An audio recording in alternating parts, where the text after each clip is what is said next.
because off-road, the only vehicle that I can think of that competes with this in terms of competence and ride is the LR4. It feels, smells, and handles like I think a Mercedes should.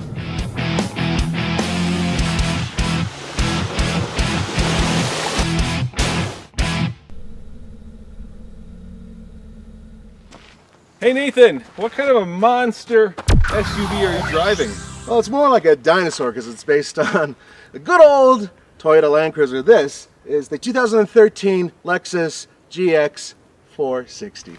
And that, my friends, is a brand new 2013 Mercedes GL350. And here's the good part, diesel. The future, the past, up next on the Fast Lane Car.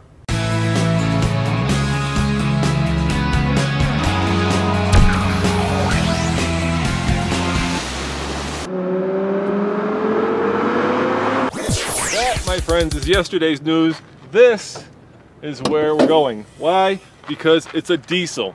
And what makes this so special is that it's a 3-liter V6 that puts out horsepower, but 455 pound-feet of torque, which means that it gets very good gas mileage for a car, well, SUV, that weighs 5,500 pounds.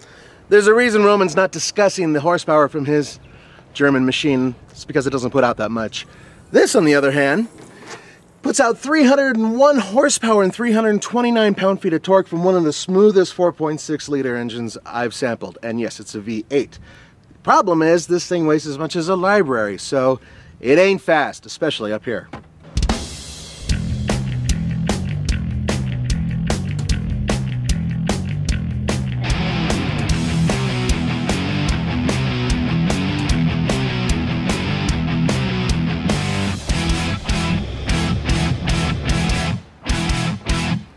Okay guys, we know that this doesn't quite compete with the Mercedes-Benz in terms of level, price and whatnot, but we know that the LX does. However, this is the most off-road worthy of all the Lexus vehicles currently made. And in terms of utility, kind of nice to have this, kind of nice to be able to load things in so they can go outward, and I'll tell you why. Because for some reason they have decided to stick with the conventional side opening door, which if a car is right behind you, yeah, good luck opening it. This is the Mercedes-Benz of SUVs, literally. There are 3 sunroofs. There is more technology in the seat than there is in most cars. There's also an almost $90,000 price tag. But for 2013, they have made it a bit more usable by adding these very clever electric seats that allow for passenger ingress like this.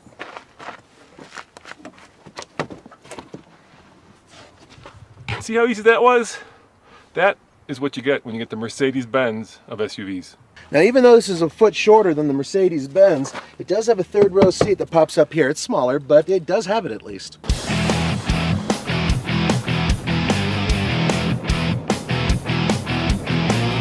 So you're wondering maybe, why this vehicle? Why bother? You know, why not get the Toyota?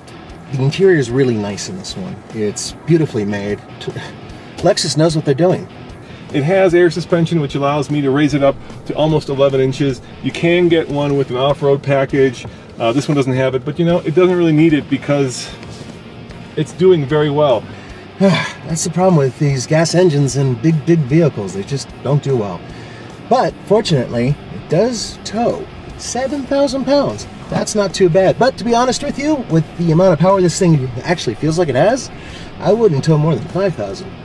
You know, 21 miles to the gallon, which is what I'm getting in real-world driving, is not great. But for a big-ass 7-passenger SUV that can haul your whole family, plus tow your horses, 7,500 pounds towing capacity, that is phenomenal, just phenomenal.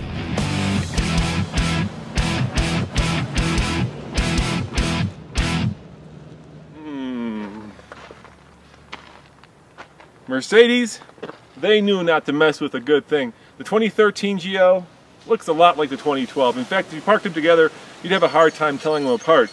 There's a different grille, there's a better light treatment, otherwise they're very similar. The Lexus, on the other hand, it looks like a startled cat. Okay, startled cat might be a little harsh. I think it looks like an angry water buffalo. A water buffalo that can go over just about anything. And in fact, a lot of you who may have recognized this because it's related to the Toyota Land Cruiser, hell, if it had a UN flag up there, it looks like it would be tearing ass through the Middle East. Here's the thing. I think Roman's vehicle looks much better, but it kind of screams mommy.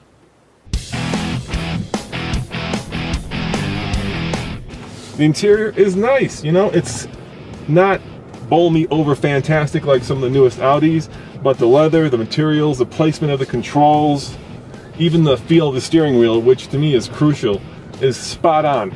In terms of actual performance, in terms of getting on and off freeway on-ramps, in terms of being able to go and pass somebody, it's really hard, and it shifts constantly trying to find a way to optimize its speed.